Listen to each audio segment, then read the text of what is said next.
Bismillahirrahmanirrahim. Assalamualaikum warahmatullahi wabarakatuh. Halo pemirsa TVmu, dimanapun Anda berada, Alhamdulillah di kesempatan kali ini spesial di akhir-akhir Ramadan 29 Ramadan 1442 Hijriah. Saya Ariski Konita kembali hadir menyapa Anda. Tentunya kalau sudah jam-jam segini pemirsa TVmu, kita akan sambil ngabuburit juga sambil memperdalam ilmu agama begitu ya. Terkait bagaimana sebetulnya Ramadan yang sudah hampir 30 hari kita jalani, kita biasakan juga tentunya aktivitas positifnya. Kira-kira apa yang bisa kita ambil pemirsa TVmu? Kali ini tentunya dalam program Ramadan Sehat dan Aman, persembahan dari MCCC atau Muhammadiyah COVID-19 Comment Center dan juga didukung oleh Wardah dan juga Lazismu dan juga TVmu juga tentunya. Bagi Anda yang baru bergabung, kami live sekarang di televisi Muhammadiyah dan juga Anda boleh bertanya langsung ya pemirsa TVmu di 0852 2507 9119. Kali ini kita akan diskusikan pemirsa tentang pengalaman Ramadan semangat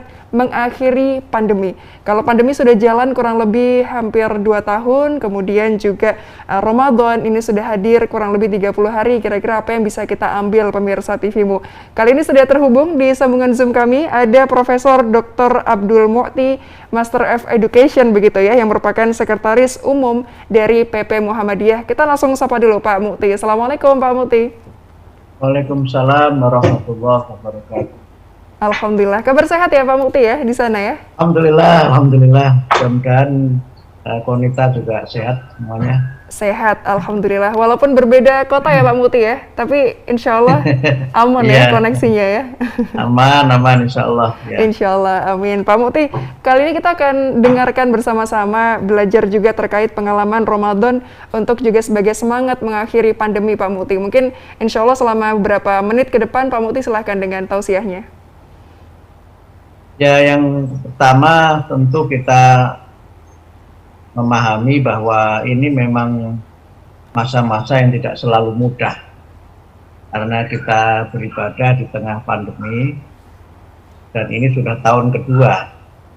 Memang suasana psikologis berbeda antara Ramadan tahun yang lalu dengan Ramadan pada tahun ini.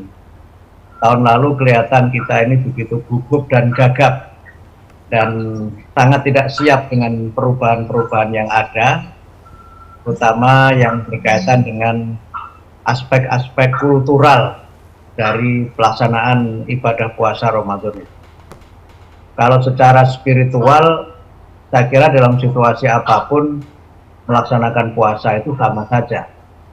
Karena hakikat kita berpuasa ini adalah beribadah kepada Allah dan membentuk diri kita ini sebagai manusia yang bertakwa.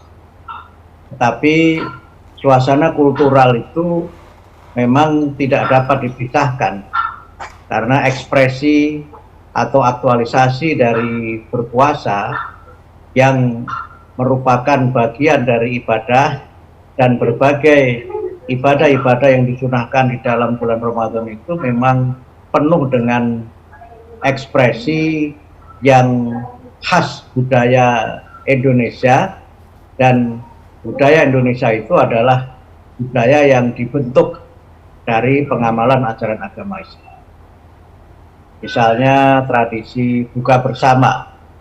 Buka bersama itu kan sesungguhnya bagian dari bagaimana kita mengamalkan hadis Nabi agar kita ini bersedekah memberi makan kepada orang yang berbuka puasa. Dan kita merayakan kegembiraan berpuasa karena bagi orang berpuasa itu ada dua kebahagiaan. Lissoimi farhatani, itu kan, bagi yang berpuasa ada dua kebahagiaan. Kebahagiaan ketika berbuka dan kebahagiaan ketika nanti berjumpa Allah Azza wa Jalla. Nah, kebahagiaan berbuka itulah yang kemudian diekspresikan dalam bentuk budaya kreatif, misalnya dengan buka bersama. Bahkan kemudian kalau tidak COVID, buka bersama itu menjadi lebih bernuansa politis karena banyak pejabat yang open house. Banyak pejabat yang open house. Sehingga ini menjadi budaya baru juga. Nah, kemudian tadarus Al-Quran misalnya, itu kan juga bagian dari kita mengamalkan hadis Nabi. Bahwa Ramadan adalah syahrul Quran. Yang maknanya ada dua kan. Syahrul Quran itu adalah bulan yang di dalamnya Allah menurunkan Al-Quran. Dan bulan yang di dalamnya kita memperbanyak membaca, memahami, dan mengamalkan Al-Quran. inspirasi ajaran ini dari Nabi Muhammad, itu tiap malam tadarus bersama Jibril, dan inilah yang kemudian menjadi dorongan bagi kita untuk terus membaca Al-Quran. Dan muncullah tradisi tadarus Al-Quran yang memang juga nuansa kulturalnya sangat kuat, Mbak Konita. Saya masih kecil di kampung itu kan ngajinya bareng, kemudian nanti disimak. Betul. Kemudian kalau nanti ada lafaz-lafaz yang berkaitan dengan orang-orang yang baik, misalnya Nabi, Rasul, orang-orang yang soleh, itu kan nanti kemudian mengucap alaihissalam gitu. Kemudian kalau dibaca misalnya lafaz-lafaz jin atau setan atau orang kafir, laknatullah. Nah, tapi itu kan semuanya tradisi ya. Yang diperintahkan Quran itu kan kita membaca, memahami dan mengamalkan. Tapi ekspresi budayanya kan sangat luar biasa. Dan karena itu ekspresi budaya itu semuanya melibatkan perjumpaan antar manusia. Karena memang selain kita ini makhluk sosial, masyarakat dan bangsa Indonesia ini juga punya kecenderungan sikap komunal dan juga sikap sosial yang sangat tinggi. Kita ini kan suka sekali berkerumun, suka sekali bersama-sama dengan orang yang lainnya. Orang Indonesia itu kan tidak tipe orang yang individualistis, karena memang suasana kebersamaan, suasana guyup itu yang terbangun sangat kuat, dan suasana ini juga sangat terasa pada saat bulan Ramadan. Nah, ketika hal seperti ini sudah berpuluh-puluh tahun terlembaga dalam masyarakat kita, kemudian sekarang kita harus melihat realitas baru, new reality gitu, yaitu COVID-19, di mana kita tidak leluasa lagi melaksanakan tarawih berjamaah di masjid, tadarus di masjid, kemudian buka bersama, dan berbagai macam acara gathering yang biasa dilakukan, maka memang terasa ada yang hilang atau terasa ada yang hampa dalam puasa ini. Tapi itu kan sesuatu yang sifatnya kultural, bukan sesuatu yang sifatnya syariat. Artinya yang ada itu kalau tidak kita laksanakan sebenarnya tidak apa-apa.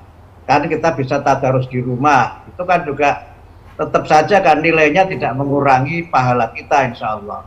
Taraweh di rumah bersama keluarga itu juga tidak mengurangi kenikmatan kita beribadah. Betul. Dan sedekah dalam bentuk memberi makan orang yang berbuka kan tidak harus makan bersama-sama. Baik. Kalau di kampung saya namanya selamatan atau ambengan itu, tapi bisa kita antar kepada tetangga kita, orang-orang yang memerlukan makanan. Baik. Jadi sifatnya kita delivery, bukan inviting, bukan gathering, tapi delivery. Ini kan sebenarnya substansinya sama. Kita tahan dulu Pak Muti di situ. Ternyata walaupun memang ada perubahan yang mungkin awal-awal jet lag begitu ya Pak Muti ya, tapi insya Allah di tahun ini kita bisa sama-sama untuk berubah di era new normal. Kita akan tahan dulu pemirsa TV-mu, jangan kemana-mana, tetaplah bersama kami tentunya dalam Ramadan Sehat dan Aman.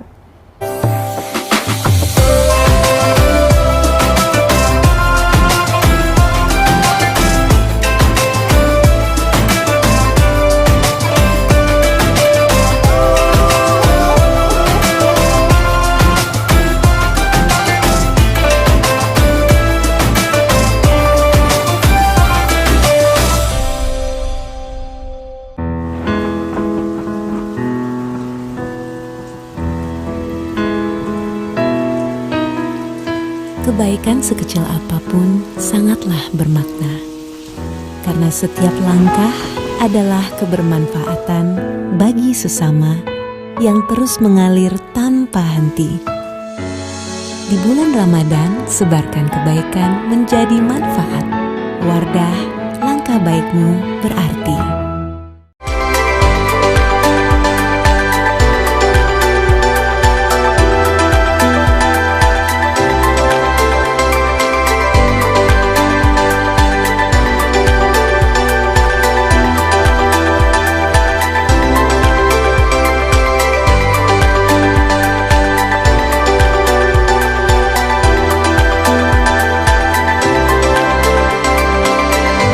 We are UAD.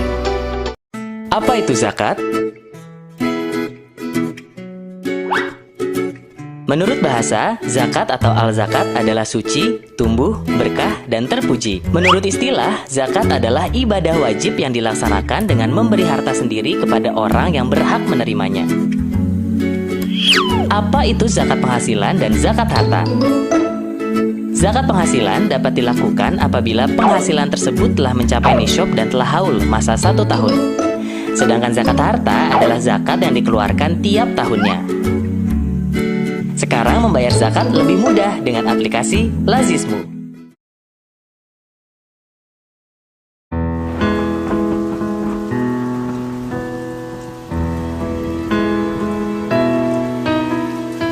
Kebaikan sekecil apapun sangatlah bermakna, karena setiap langkah adalah kebermanfaatan bagi sesama yang terus mengalir tanpa henti. Di bulan Ramadan, sebarkan kebaikan menjadi manfaat. Wardah, langkah baikmu berarti.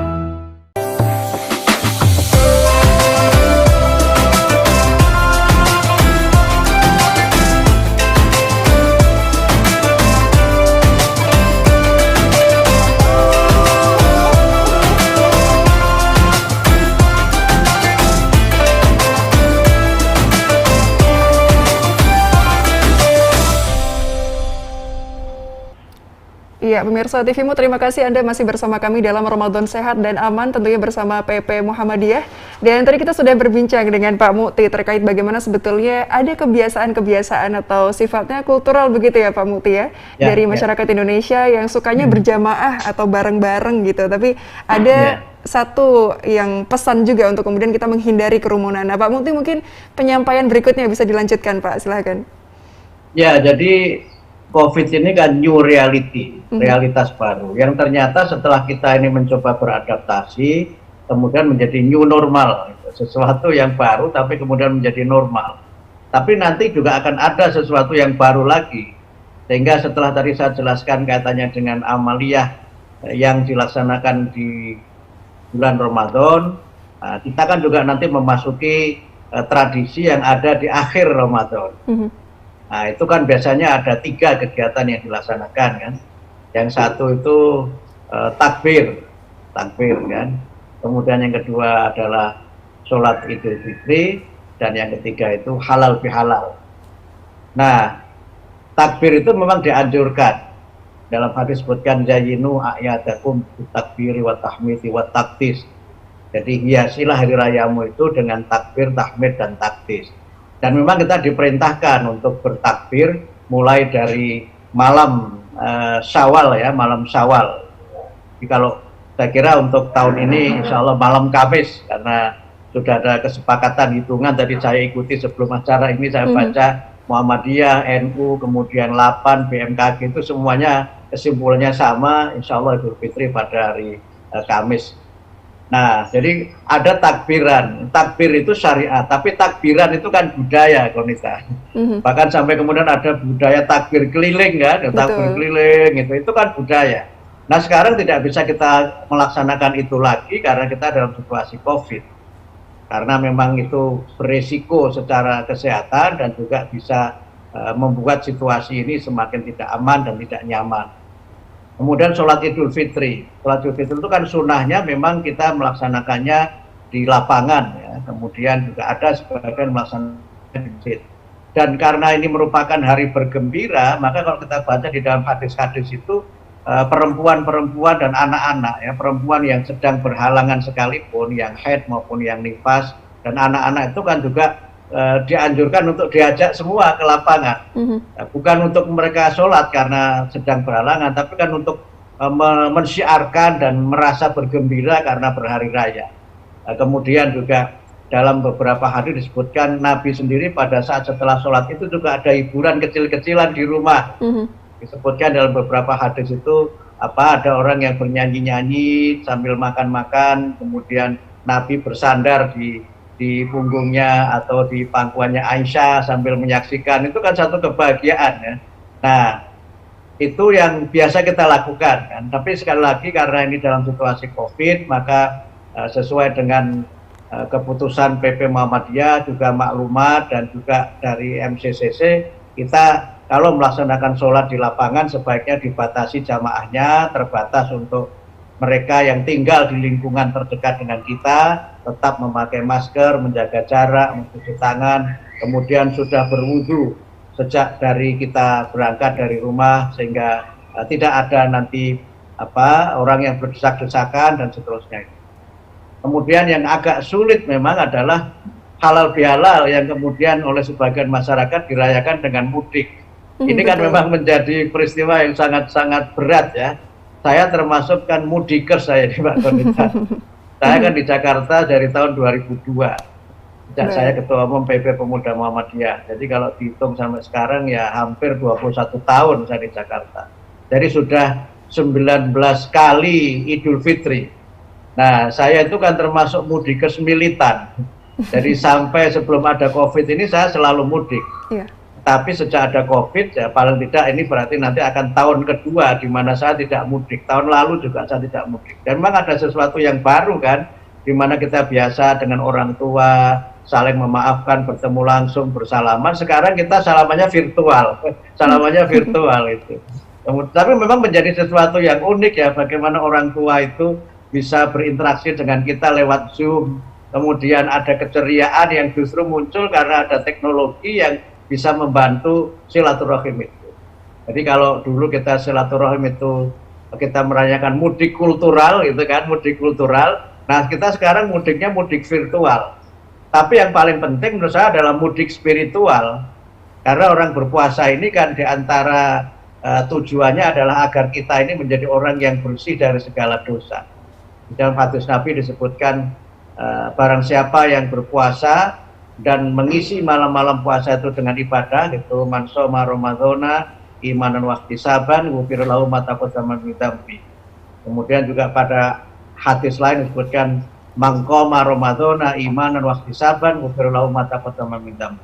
Pada hadis lain disebutkan barang siapa yang berpuasa, gitu, man qamahu wa shomahu imanan wa ihtisaban kharaja min dunubihi kayaumin waladatu ummuhu. Barang siapa yang melaksanakan puasa, qiyamul lail karena iman dan karena mengharap ridho Allah, maka dia itu keluar dari bulan Ramadan bersih dari segala dosa sebagaimana ketika mereka baru pertama kali lahir ke dunia. Nah, mudik spiritual ini yang sesungguhnya lebih penting dari semuanya. Baik. Jadi kalau ada mudik-mudik kultural itu kan celebration, itu kan perayaan dari kemenangan kita secara spiritual dan kemudian diekspresikan dalam bentuk acara-acara budaya. Tentu acara-acara itu diselenggarakan bagus, tidak juga tidak apa-apa, asalkan tadi substansinya adalah bagaimana kita ini melaksanakan puasa dan ibadah-ibadah dalamnya dengan sempurna. Baik. Jadi Waktu saya walaupun di Australia dulu kan nggak ada begitu kan, jadi selesai sholat ya sudah langsung kembali aktivitas biasa gitu. Jadi tidak ada, sebenarnya tidak apa-apa. Cuma memang karena ini budaya dan sudah berlangsung selama puluhan tahun, memang terasa ada yang kurang. Sehingga ketika pemerintah membuat aturan dan berbagai macam penertiban supaya tidak mudik itu kan masih ada yang mudik-mudik secara kucing-kucingan, dan Muhammadiyah juga menganjurkan supaya jangan mudik, tapi sebaiknya kita maksimalkan untuk kita tetap tinggal di rumah masing-masing dan tetap melaksanakan ibadah sesuai dengan sunnah Rasulullah. Baik, Masya Allah. Kita tahan dulu Pak Mukti, karena ternyata lagi-lagi pemirsa TVmu kita sudah berubah dari mudik kultural menjadi virtual, apalagi yang penting adalah mudik spiritual kalau kata Pak Mukti tadi. Insya Allah kita akan sambung lagi nanti di segmen ketiga, Pak Mukti dan juga pemirsa TVmu. Jangan kemana-mana, tetaplah bersama kami dalam Ramadan Sehat dan Aman bersama PP Muhammadiyah.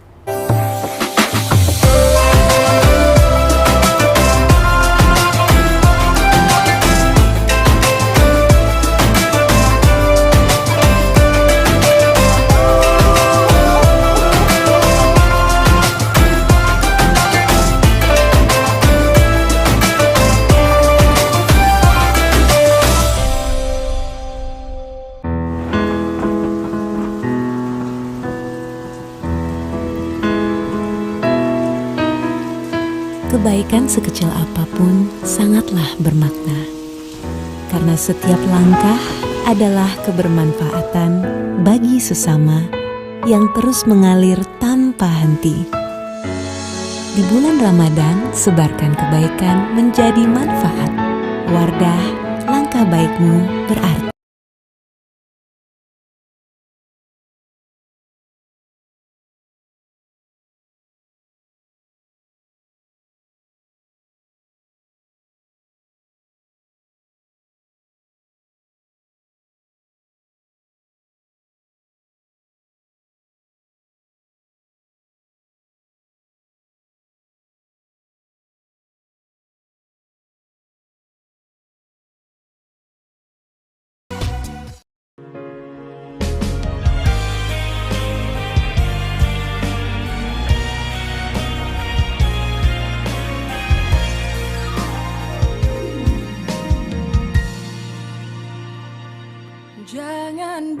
biarkan tanganmu tergenggam.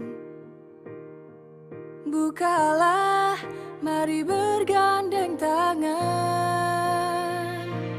berbagi kepada sesama yang membutuhkan dan perlu bantuan. Di tanganmu Allah memberi rezeki agar mengalir kepada hamba lainnya lewat zakat, infak dan sedekah. Maka tanganmu akan menjadi berkah. Lazizmu selalu siap membantu, salurkan amanah sesuai yang dituju,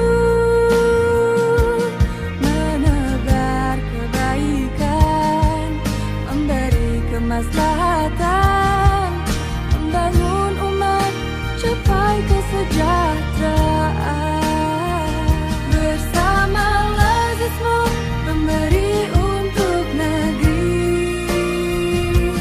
aksi bersama kepada sesama, berbagi kebahagiaan dalam bimbingan Islam, jadikan Indonesia berkemajuan.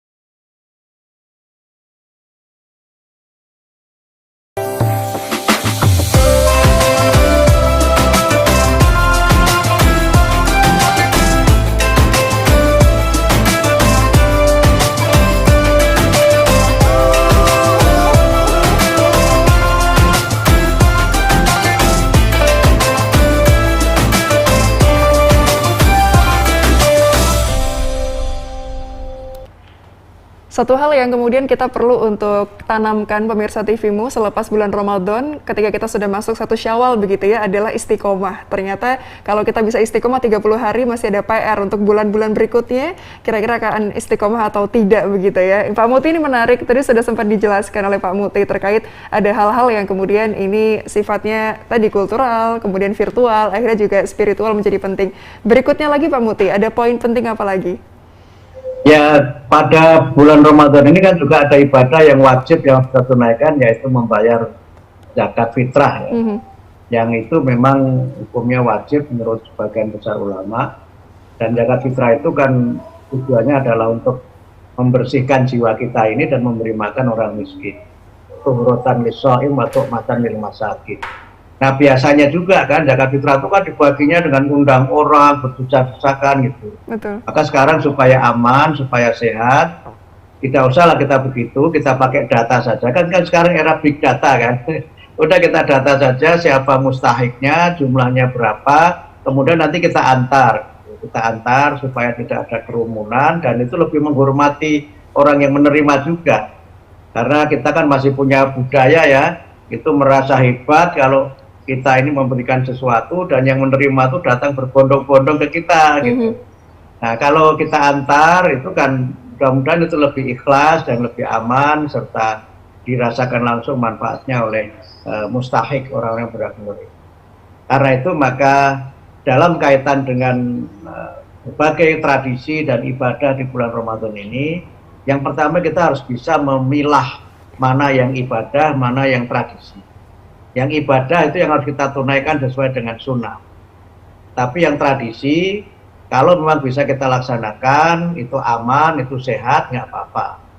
Tetapi kalau itu tidak aman dan tidak sehat, sebaiknya tidak kita lakukan, karena tujuan dari syariat itu kan untuk menjaga kehidupan manusia, hifdzun nafs, menjaga kehidupan manusia. Jangan sampai karena ibadah, orang justru malah kemudian menjadi carrier gitu, menularkan penyakit itu atau orang yang terinfeksi oleh tertular penyakit.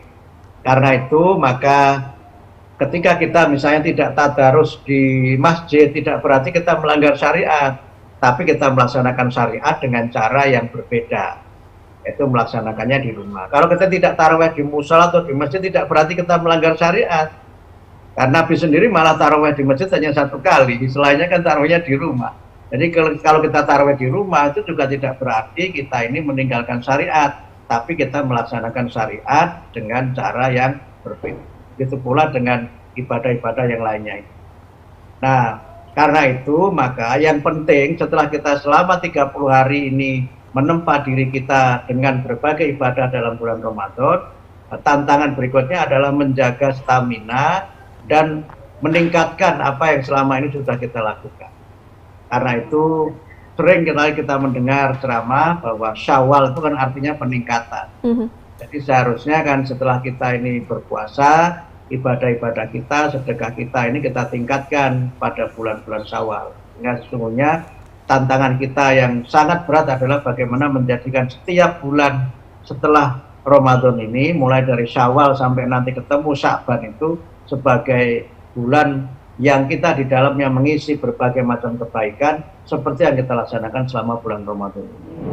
Tentu kita semuanya harus menyadari sepenuhnya bahwa pandemi ini belum berakhir, COVID ini masih menjadi masalah kita bersama-sama, dan agar masalah ini bisa lebih cepat kita selesaikan, ya marilah kita mengikuti protokol kesehatan. Kita tetap melaksanakan 3M ya yang populer itu, yaitu mencuci tangan, menjaga jarak, kemudian memakai masker. Beberapa ada menambahkan meningkatkan iman, gitu, meningkatkan iman, gitu kan, kemudian meningkatkan solidaritas, jadi jadinya 5M, gitu.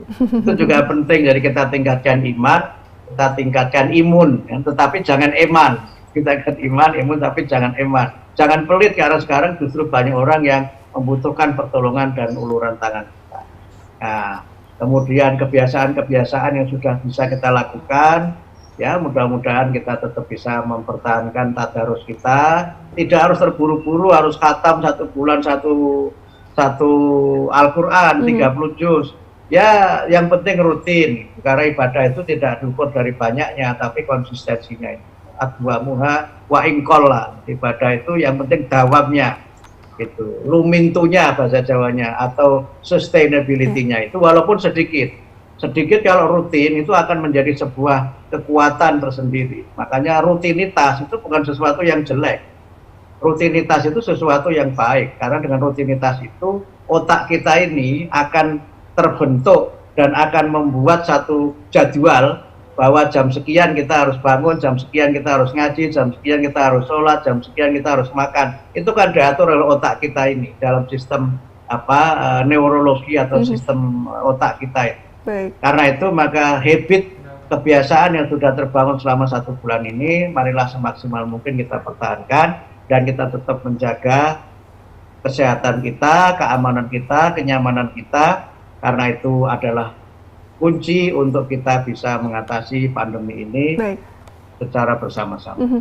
Masya Allah, amin amin ya robbal alamin. Pak Mukti, terima kasih banyak, jazakallahu khairan, dan pemirsa TVmu ini menjadi pemantik untuk kita agar terus membiasakan hal-hal yang baik yang sudah dimulai kemarin, dan juga tentunya disiplin ya Pak Mukti ya, sedikit-sedikit tapi bisa konsisten, insya Allah Allah lebih mencintai hal tersebut. Dan terima kasih bagi Anda yang sudah bergabung pemirsa TVmu. Akhirnya saya Ariski Konita harus pamit undur diri.